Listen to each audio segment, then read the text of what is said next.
భారతదేశంలో అనేక ప్రాంతాలున్నాయి. కొన్ని రాష్ట్రాల్లో ప్రత్యేకమైన పండగలు, ఉత్సవాలు జరుగుతాయి. అయితే తమిళనాడు విల్లుపురం జిల్లాలోని కూవగం గ్రామంలో జరిగే కూవగం కూతండవర్ ఆలయ చిత్తిరై ఉత్సవం ప్రపంచ ప్రసిద్ధి చెందింది.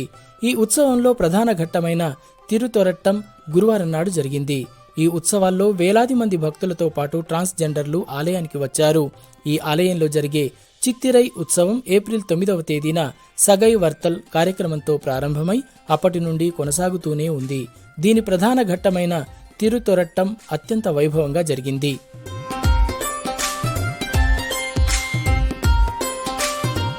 కూవగం కూతండవర్ ఆలయ చిత్తిరై ఉత్సవంలో తిరుతొరట్టం ప్రత్యేకంగా జరుపుకుంటారు. ఈ ఉత్సవంలో పాల్గొనడానికి తమిళనాడు నుండే కాకుండా భారతదేశంలోని వివిధ రాష్ట్రాల నుండి, విదేశాల నుండి కూడా పెద్ద సంఖ్యలో ట్రాన్స్జెండర్లు తరలివచ్చారు. ఈ ఆలయానికి వచ్చిన ట్రాన్స్జెండర్లు పెళ్లి కూతుళ్లుగా అందంగా ముస్తాబై పట్టుచీరలు కట్టుకుని ముస్తాబు చేసుకుని వచ్చారు. ఇక్కడికి వచ్చిన ట్రాన్స్జెండర్స్ అరవన్ ను తమ భర్తగా అంగీకరించి పురోహితుల చేత తాళి కట్టించుకున్నారు. అనంతరం వారు రాత్రంతా డాన్సులు చేస్తూ పాటలు పాడుతూ ఆనందంగా గడిపారు.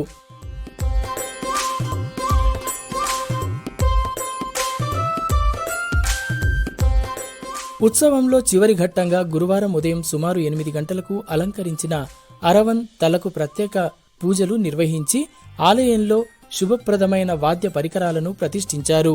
దీని తర్వాత వేలాది మంది ట్రాన్స్జెండర్ మహిళలు, చుట్టుపక్కల గ్రామస్తులు కూతండవరే గోవింద అనే భక్తి గీతాలు పఠిస్తూ రథాన్ని లాగారు.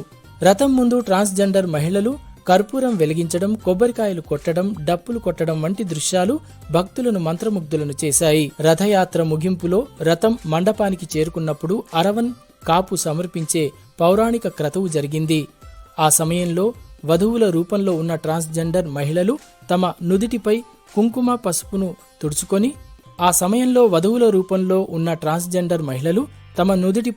కుంకుమ పువ్వును తుడుచుకొని తమ తాళిని కత్తిరించి పారవేసి గాజులను పగలగొట్టి వితంతువుల రూపంలో మారిపోతారు.